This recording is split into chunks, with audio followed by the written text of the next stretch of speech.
روز نئے نئے بیانات کے لیے میرے چینل کو سبسکرائب کریں، ساتھ میں بیل آئیکن پہ بھی کلک کریں تاکہ میری آنے والی ہر نئی ویڈیو کی اپڈیٹ آپ کو مل جائے۔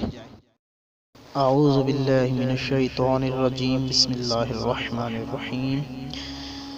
راہ نجات چینل کے معزز سامعین، السلام علیکم ورحمۃ اللہ وبرکاتہ۔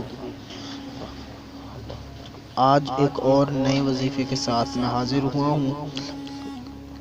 اس ویڈیو میں انشاءاللہ تعالی عز و جل آپ کو یا حمیدو کا ایک ایسا پاورفل وظیفہ بتاؤں گا کہ اگر کوئی شخص بے حیائی کی باتیں کرتا ہو، گندی باتیں کرتا ہو، فحش گوئی کرتا ہو، انشاءاللہ تعالی عز و جل وہ اس وظیفے کی برکت سے ٹھیک ہو جائے گا۔ یہ اس کے لیے بہت مجرب ہے۔ آگے بڑھنے سے پہلے اگر ابھی تک آپ لوگوں نے میرے چینل کو سبسکرائب نہیں کیا تو ابھی سبسکرائب کر لیں، ساتھ میں بیل آئیکن پہ بھی کلک کر لیں تاکہ میری آنے والی ہر نئی ویڈیو کی اپڈیٹ سب سے پہلے آپ کو مل جائے۔ تو چلتے ہیں آج کے اپنے ٹاپک کی طرف۔ آج کا جو ہمارا وظیفہ ہے وہ ہے یا حمیدو، یا حمیدو، یا حمیدو۔ جس کسی کو گندی باتیں کرنے کی یا فحش گوئی یا بے حیائی کی باتیں کرنے کی عادت ہو اور وہ اس کی عادت جاتی نہ ہو تو ان کے لیے یہ وظیفہ بہت زیادہ مجرب ہے۔ اس کا طریقہ کار جو ہے وہ آپ سن لیں۔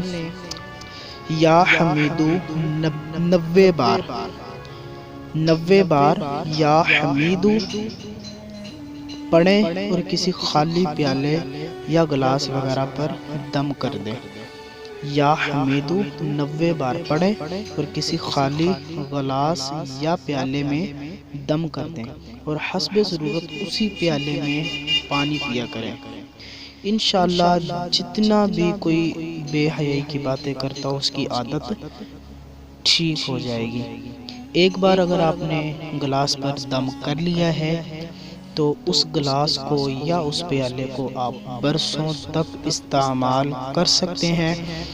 بار بار اس پہ دم کرنے کی ضرورت نہیں ہے۔ اور اس کے علاوہ یہ جو وظیفہ ہے، وظیفہ پڑھنے کی جو چیزیں ہوتی ہیں، جو شرائط ہوتی ہیں کہ باوضو ہو کے پڑھے اور مکروہ اوقات اگر نہ ہو تو یہ سب سے ہی بہتر ہے۔ تو ان باتوں پہ عمل کریں، یہ وظیفہ پڑھیں، انشاءاللہ تعالی عز و جل جس کو بے حیائی کی باتیں کرنے کی عادت ہو وہ ٹھیک ہو جائے۔ اور اس کے علاوہ ہمارا ایک آن لائن استخارے کا سیٹ اپ چلتا ہے۔ کسی بھائی نے کوئی استخارہ ہم سے کروانا ہو یا کوئی تعویذ بنوانا ہو یا وظیفہ پوچھنا ہو یا خوابوں کی تعبیر کسی نے پوچھنی ہو یا بچوں کے نام وغیرہ رکھنے کا مسئلہ ہوتا ہے، کسی بھی حوالے سے فی سبیل اللہ بالکل یہ ہمارا واٹس ایپ نمبر ہے، آپ ہم سے رابطہ کر سکتے ہیں۔ اللہ آپ کو برکتیں دے۔ السلام علیکم ورحمۃ اللہ وبرکاتہ۔